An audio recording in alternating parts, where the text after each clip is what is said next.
नमस्कार मंडळी, साईप्रभा या चॅनलमध्ये आपलं स्वागत आहे। मंडळी, चैत्र पौर्णिमेच्या दिवशी पवित्र नदीत स्नान आणि दान केल्याने अज्ञानामुळे झालेल्या पापांपासून मुक्ती मिळते, तसेच मागील जन्माच्या पापांपासून सुद्धा मुक्ती मिळते। याशिवाय दान धर्मालाही या दिवशी विशेष महत्त्व आहे। या दिवशी एखाद्या गरजू व्यक्तीला अन्न, वस्त्र किंवा पैसा दान केल्याने अक्षय पुण्य प्राप्त होते।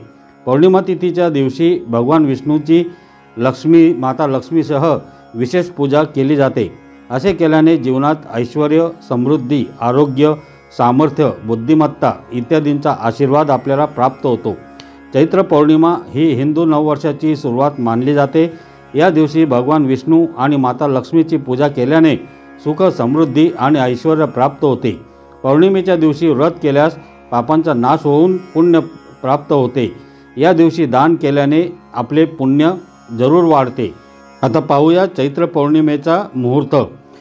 तर मंडळी, यावेळी चैत्र पौर्णिमा 23 एप्रिल रोजी पहाटे 3:25 सुरू होईल आणि 24 एप्रिल रोजी पहाटे 5:18 समाप्त होईल।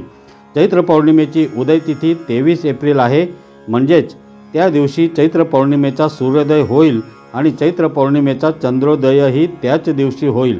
अशा स्थितीत चैत्र पौर्णिमा व्रत आणि स्नान 23 एप्रिल रोजी केले जाईल।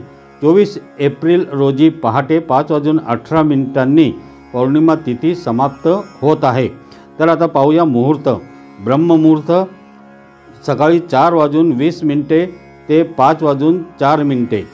तसेच अभिजित मुहूर्त 11:53 तर 12:46।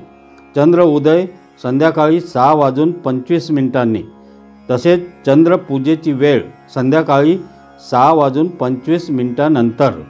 तर आता पाहूया पूजेची पद्धत। सकाळी स्नान करून स्वच्छ कपडे घालावेत, पूजेची जागा स्वच्छ करावी आणि भगवान विष्णू आणि देवी लक्ष्मीची मूर्ती किंवा फोटो तेथे स्थापित करावे। पूजेसाठी पूर्व किंवा उत्तरेकडे तोंड करून बसावे। गणपतीची पूजा करून पूजेला सुरुवात करावी। नवग्रहांची पूजा करावी। भगवान विष्णू आणि माता लक्ष्मीच्या मूर्तींना पाणी, दूध, तूप, मध आणि पंचामृताने स्नान घालावे। भगवान विष्णू आणि माता लक्ष्मीला वस्त्र आणि दागिने अर्पण करावेत। धूप आणि नैवेद्य अर्पण करावे। भगवान विष्णू आणि माता लक्ष्मीच्या मंत्रांचा जप करावा। भगवान विष्णू आणि माता लक्ष्मीची आरती करावी।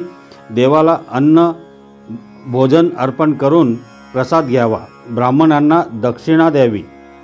पूजा करताना आणि पूजा झाल्यानंतर या मंत्रांचा जप करावा।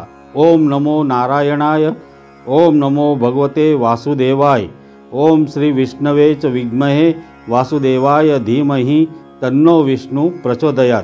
या 3 मंत्रांपैकी कुठलाही एक मंत्र आपण 108 वेळा याचा जप करू शकतो।